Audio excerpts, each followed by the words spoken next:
Buenos días, buenas tardes. Comenzamos con otro tema que integra la tercera unidad. Ya hemos visto el tema precios y su movimiento en una economía combinatorial inflacionaria. En este momento vamos a ver otro de esos temas que tiene que ver con la dinámica económica particular de una economía como la Argentina. Estamos hablando del tema empleo, mercado laboral y recursos humanos.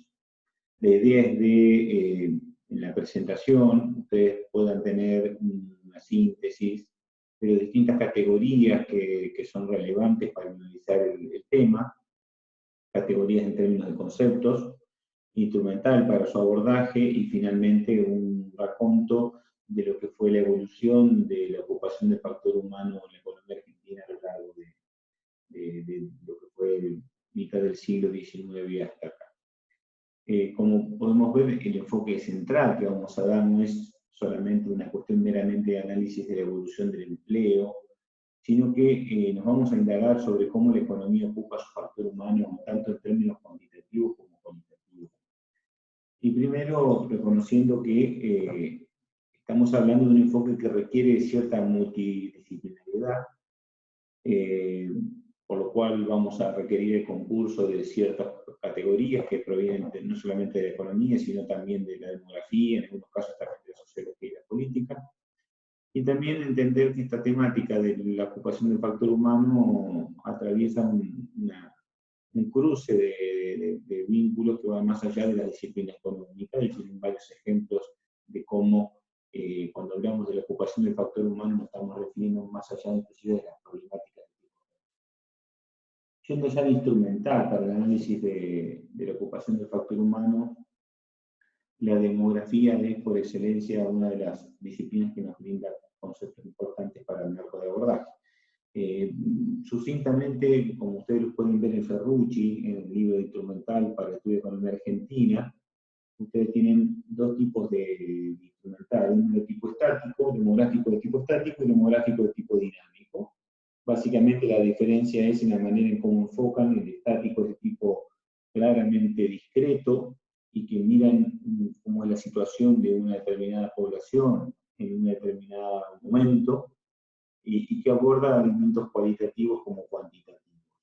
Mientras que el enfoque dinámico es una mirada, digamos, a lo largo del tiempo, y para mirar a lo largo del tiempo tenemos dos formas: una estática comparada, es decir, a partir de fotos, ¿no?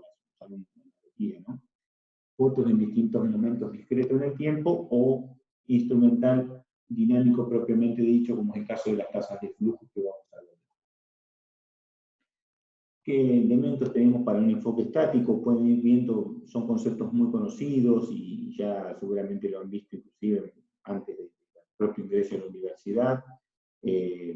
Digamos, no hace falta repasarlo uno por uno porque los pueden entender. Lo que sí destacar, el concepto de población económicamente activa es un concepto muy importante a tener en cuenta, que es la población que trabaja o busca activamente hacerlo, y que con la población económicamente no activa integran lo que es la población total. Y el otro elemento importante es el índice de actividad. El índice de actividad es la proporción de la población total que es económicamente activa, porque no nos tenemos que olvidar que las tasas del mercado laboral generalmente se referencian con la población económicamente activa y no sobre la población total. Por lo tanto, un crecimiento de la población económicamente activa con la misma población total, esto significa un incremento del índice de actividad, puede que me altere otros indicadores porque me cambie el denominador. Esto es un elemento que en términos estadísticos siempre hay que tener en cuenta, porque un incremento en la tasa de actividad puede hacer que, por ejemplo, se dispare el índice de desempleo abierto, sin que haya, digamos, habido otros cambios estructurales, sino que por el simple hecho de que se hayan agregado más personas a la población económicamente. Otro instrumental muy conocido es el que analiza la población en sus elementos estructurales por excelencia, que es la edad, el sexo y en muchos casos el origen, digamos, si son nativos o extranjeros. Es la pirámide poblacional. La pirámide poblacional es un eje cartesiano que se grafica en forma hacia los dos extremos en proporción de la población y por cada franja etaria, y que nos grafica de esta manera la estructura poblacional. Ha sido la gráfica por excelencia para analizar las poblaciones, si bien es una gráfica que indica un elemento de base para conocer una población. Ustedes pueden ver allí, por ejemplo, la última pirámide poblacional del último censo, y cómo cuando uno va combinando la evolución, como va analizando la evolución, pueden tener tres recortes, uno en 1869, un siglo prácticamente después y 50 años después del 2010. Estamos hablando de cómo fue evolucionando la pirámide poblacional argentina, cómo era en 1869, claramente con un índice de natalidad muy alto, las proporciones de las poblaciones infantiles y juveniles eran muy altas, y un fuerte proceso de mortalidad se iba dando aceleradamente, mientras que esa estructura poblacional fue, en virtud de una reducción de la tasa de natalidad y una mayor sobrevida, fue cambiando ya claramente a una forma de campaña en 1960, mientras que la última pirámide poblacional ya está observando una reducción, inclusive en las primeras, es lo que es el formato de las poblaciones avejentadas o viejas o de alta edad, como se le denominan a los países ya no tan jóvenes, y que de alguna manera refleja una reversión en lo que es la base de la pirámide, donde inclusive las franjas etarias más bajas pueden llegar a ser proporcionalmente menores que una franja etaria superior.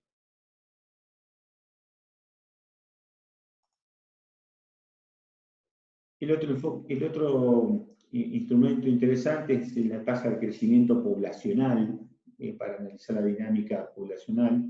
La tasa de crecimiento poblacional es una tasa que, como toda tasa, es un cálculo con relación a base 1, de crecimiento intensivo y proporcional de un determinado stock.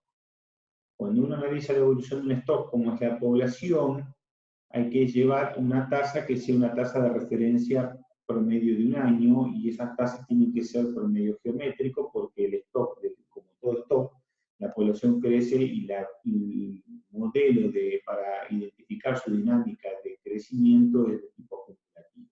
Por eso allí tiene el desarrollo de la fórmula de cómo surge la tasa de crecimiento acumulativo anual de una población.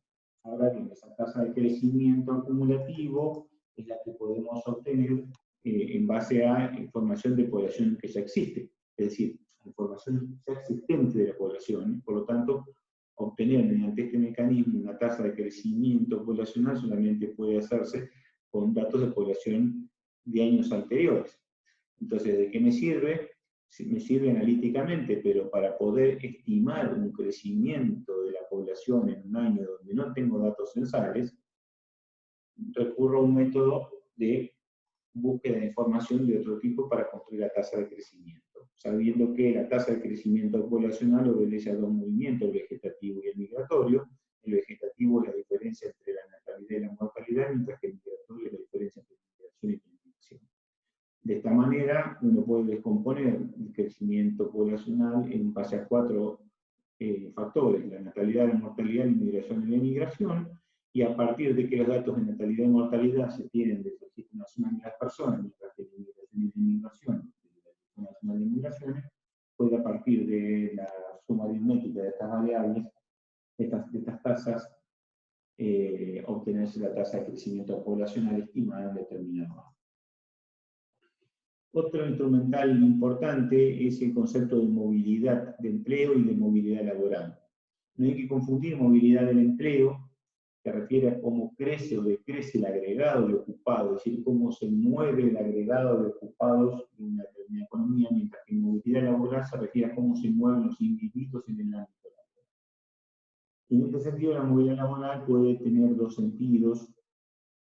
Uno es si es hacia adentro o hacia afuera, es decir, si se movió dentro de la propia organización donde trabaja o se movió hacia afuera de esa organización, y al mismo tiempo el sentido en que lo hace, si lo hace en términos verticales, es decir, ascendente o descendente, hacia un puesto de mejor jerarquía o de mayor remuneración o calificación del que tenía, o de menor calificación y remuneración del que tenía, o si es horizontal, es decir, un puesto con similar calificación, pero distinto al que tenía. Entonces, combinando estos dos elementos, si es el movimiento vertical, horizontal o interno o externo, tenemos 6 tipos de movimiento: interno vertical ascendente, interno vertical descendente, interno horizontal, movimiento externo vertical ascendente, externo vertical descendente y externo horizontal. Esto es importante porque en un determinado periodo se puede analizar el marco de ocupados, cómo fue evolucionando y los tipos de cambios que se dieron. Está la población que no tuvo cambios, es decir, aquellos que no cambiaron su ocupación, y después aquellos que tuvieron cambios en su situación laboral, se analizan cuál fue el tipo predominante de esos cambios.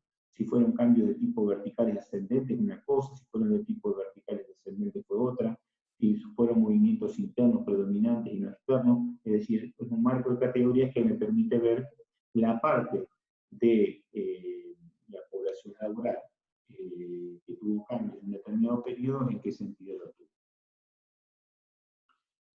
Después, simplemente comentarios de dónde se obtiene la información. Si bien la información por excelencia surge de los censos, en principio en este año 2020 estaba previsto el censo de población, hogares de vivienda.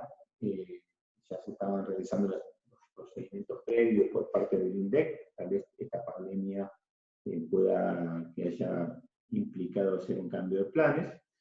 Y por otro lado, las muestras, los relevamientos muestrales, como por ejemplo la encuesta permanente de hogares, el relevamiento de tipo ocupacional por excelencia que tiene el país, no obstante no es el único, existen otras fuentes. Lo importante es tener en cuenta que están los relevamientos de tipo universal, el censo, y los muestrales, que son varios y que pueden ser de fuentes oficiales o de fuentes privadas.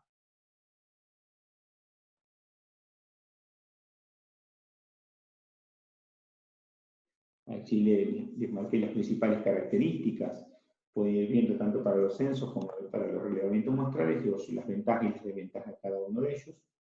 Y son algunos casos. No obstante, hoy el ámbito privado y las tecnologías de información, más el Big Data y todos los otros elementos que han permitido los avances de las tecnologías de información de los últimos años, han disparado una cantidad muy importante de relevamientos de tipos muestrales de índole privada.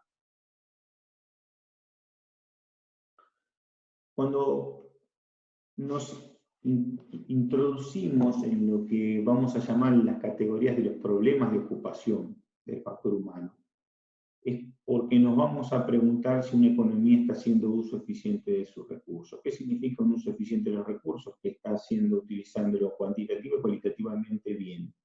Esto significa que no está haciendo uso cuantitativamente bien si no los ocupa a todos los integrantes de los agentes de ese factor humano, es decir, si tiene determinado factor humano sin ocupar, y cualitativamente si no lo está utilizando en sus máximas capacidades.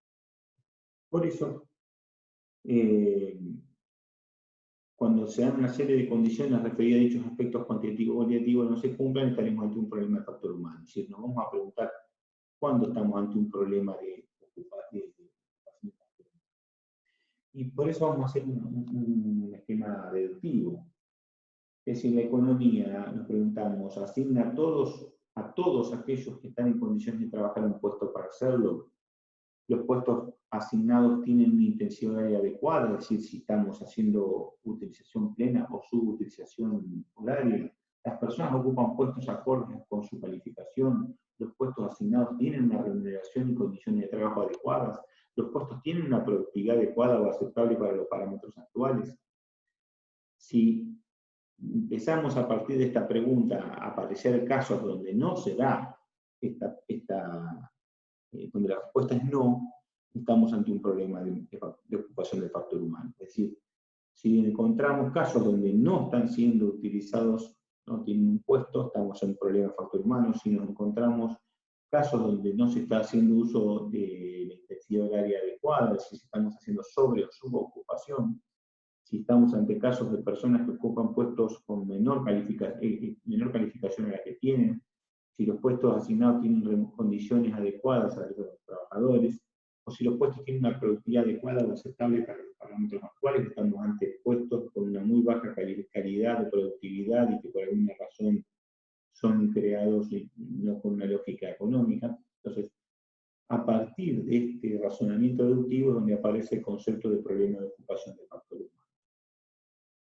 Y a partir de estas preguntas empiezan a surgir lo que vamos a llamar categorías de problemas de ocupación de factor humano. ¿Por qué es importante identificar en categorías? Porque no todos los problemas son iguales y al mismo tiempo es importante saber la especificidad de cada uno para entender cuál es un poco el camino para su solución. El más conocido de ellos es el que en los libros de macroeconomía más usualmente se destaca, es el conocido desempleo abierto, que son las personas que no trabajaron y buscaron activamente hacerlo. Si hay personas que no trabajan en una semana de referencia, pero durante esa semana no trabajaron y al mismo tiempo buscaron un empleo. Después tenemos el subempleo horario, es decir, aquellas personas que trabajan menos de una determinada cantidad horaria. Estadísticamente se utiliza la cantidad de 35 horas a la semana, o estadísticamente que trabajan menos de 35 horas a la semana es un subocupado o subempleado. Puede ser demandante o no demandante según esté demandando trabajar más horas o no lo desea hacer. En los dos casos estamos ante una subocupación en términos de su capacidad horaria. La diferencia es que si lo demanda más empleo porque está en una situación de insatisfacción por parte de su deseo de trabajar. No obstante, en ambos casos, trabajando menos de su cantidad, estamos ante una situación de ineficiencia de ocupación del factor. El subempleo funcional es el caso donde personas realizan una tarea para la cual están sobrecalificados. Es un problema ¿por qué? Porque es un factor humano que tiene una determinada potencialidad y está siendo subutilizada por el sistema. El sobreempleo horario, en principio en términos cuantitativos no es un problema, pero en términos cualitativos son personas que están siendo sometidas por encima de los límites aconsejables para la preservación de su integridad psicofísica. Es decir, estamos hablando de personas que al sobreutilizarla su rendimiento va a ir alterándose, inclusive su capacidad residual o prestaciones futuras van a verse alteradas y por lo tanto estamos hablando de un mal uso de eso. Después tenemos el conocido desempleo oculto. Recuerden que cuando hablamos de desempleo abierto eran las personas que no trabajaron y buscaron activamente hacerlo durante ese periodo. El desempleo oculto es el caso de aquellas personas que no trabajaron, pero por alguna razón no buscaron trabajo o no lo quisieron hacer aunque quisieran trabajar. Parecería una incoherencia, pero no lo es. Son personas que desearían trabajar, pero no hicieron nada para buscar un empleo porque, por ejemplo, se encuentran desalentados, porque las condiciones laborales del mercado laboral no son alentadoras, y durante ese periodo no buscaron, no enviaron currículum, no hicieron contacto, no hicieron ninguna actividad, no obstante no trabajaron y al mismo tiempo necesitan o quisieran hacerlo. ¿Por qué se le llama oculto? Porque la estadística no lo va a medir explícitamente, porque el encuestador del INDEC va a preguntar si trabajó, le van a decir que no, van a decir si hicieron algunas determinadas acciones concretas en búsqueda de empleo y al responder que no, para el INDEC no va a ser una persona desocupada, sino que va a ser una parte de la población económicamente no activa. No obstante, en términos de la ocupación del factor humano, estamos ante casos evidentes de que no se está haciendo ocupación plena del subfactor.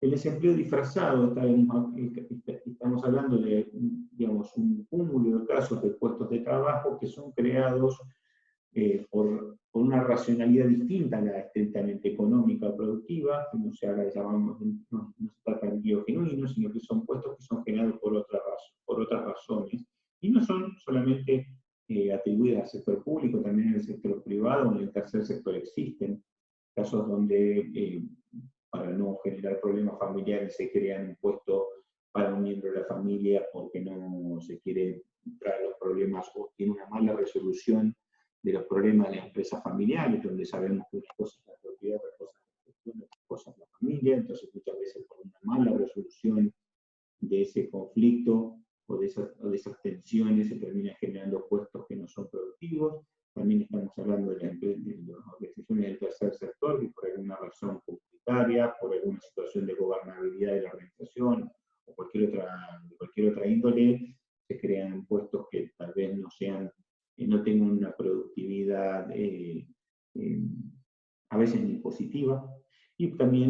veces en el caso del sector público, cargos o puestos donde tienen una productividad muy baja en términos de lo que aportan concretamente.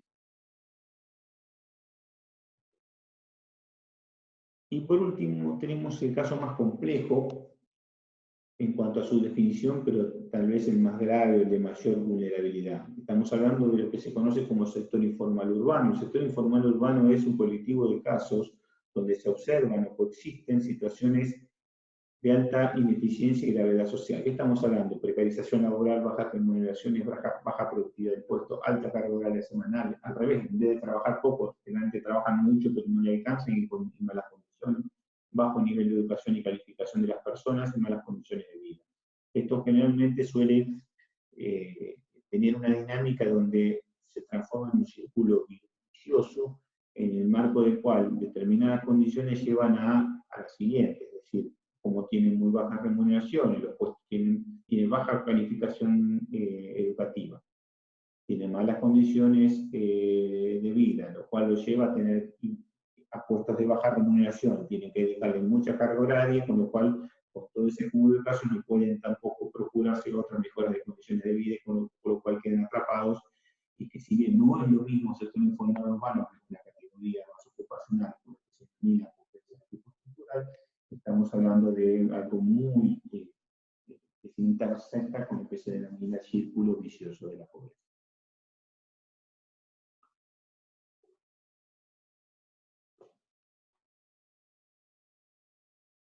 Por último, en esta exposición rápida,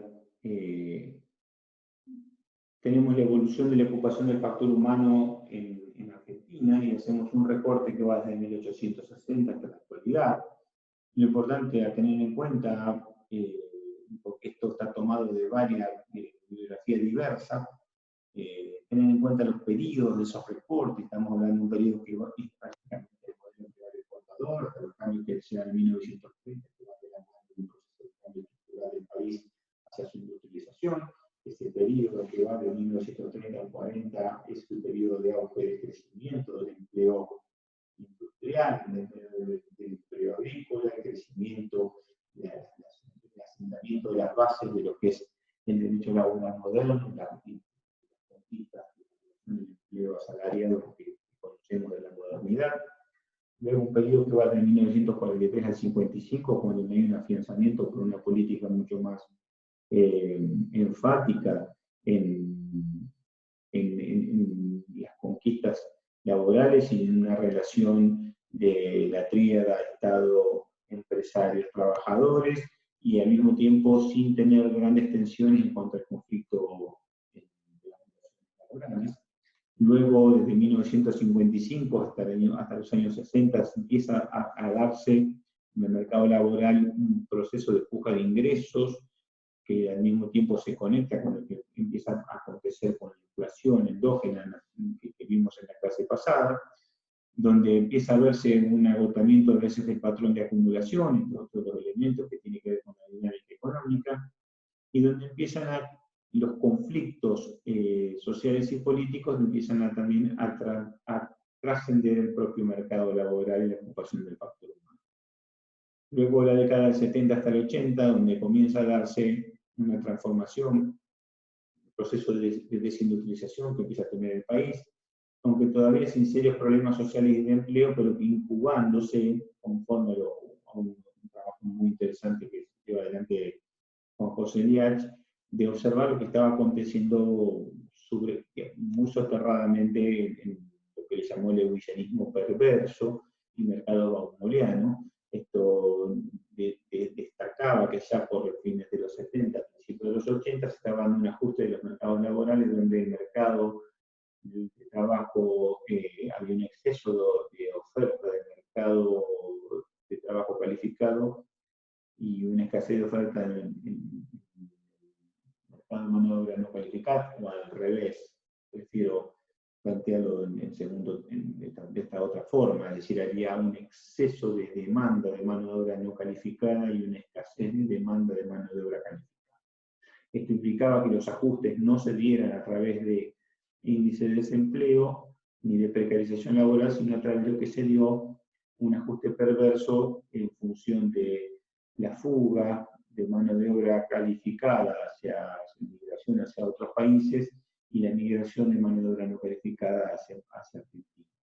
Esto luego hasta que las condiciones internacionales se empezaron a complicar y empezó a haber vasos comunicantes entre el mercado de mano de obra calificada con el de mano de obra no calificada. Esto es justamente por uno de los desacoples típicos que ha tenido nuestro país, que es que su sistema educativo haya estado descompasado con su propia estructura económica, es decir, una estructura económica que no tiene una demanda de calidad de empleo similar a que su propio sistema educativo fue generando. Entonces, paradójicamente, desde la década del 70 en adelante, estamos hablando de un defecto de demanda de mano de obra calificada. Luego, desde el 91 al 2001 se empiezan a dar cambios desde la oferta, como también desde la demanda en el mercado laboral, los tienen detallados allí con claridad, están tomados del libro de Beccari y otros libros, otros papers que fueron surgiendo, los tienen muy bien detallados allí, tanto efectos mirados desde la oferta como también desde la demanda laboral. Prácticamente es la combinación de todos los efectos que generó el plan de convertibilidad, el modelo de convertibilidad en la demanda de trabajo, a partir de todos los cambios que fuimos generando, por el retraso cambiario, la reducción de la integración vertical que tuvo el país en ese periodo, la baja en el costo relativo de capital versus el trabajo, con lo que fue la apertura y la apreciación cambiaria para lo que fue la adquisición,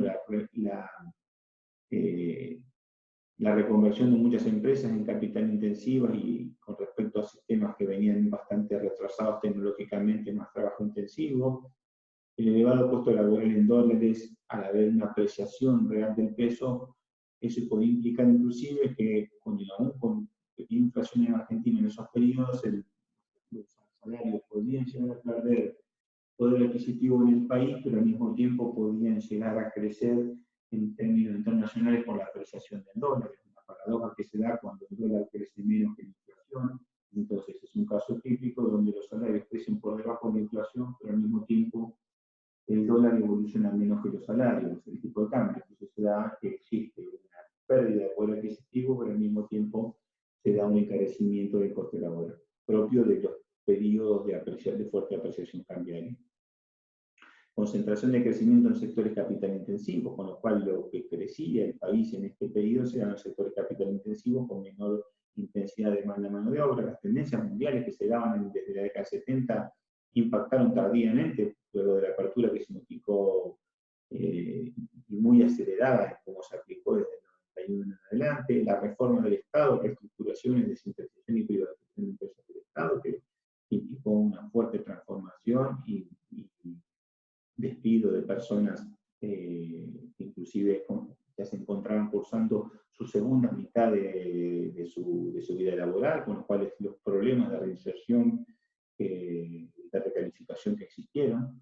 Y por otro lado, causales con impacto en la oferta de trabajo, que también se denotan, digamos, el crecimiento repentino de la tasa de actividad que se dio, el shock demográfico que se dio en mitad del siglo, de la década de 70, cae justamente a mitad de la década del 90 sobre el mercado laboral, y otras rigideces, obviamente, del mercado laboral que conocemos como el caso argentino de la rigidez salarial, y que también dejó de operar la inflación a partir de la convertibilidad, que la inflación siempre fue un mecanismo de licuación del costo laboral que tuvo la empresa argentina. Esto devino en una dualización de la economía, que es lo más crítico que se genera a partir de esto. No solamente un problema del empobrecimiento, un problema en sí, sino la dualización de una economía, es decir, una economía que empieza a dualizarse con un sector moderno y un sector informal que no interaccionan entre sí, sino que van formando dos mundos separados. Luego la crisis de 2001-2002, el crecimiento del desempleo, el subempleo, el crecimiento fuerte en el sector informal urbano, y el devenir del 2003 hacia acá, con todo lo que aún se rediscute sobre este periodo y lo que tenemos ahí.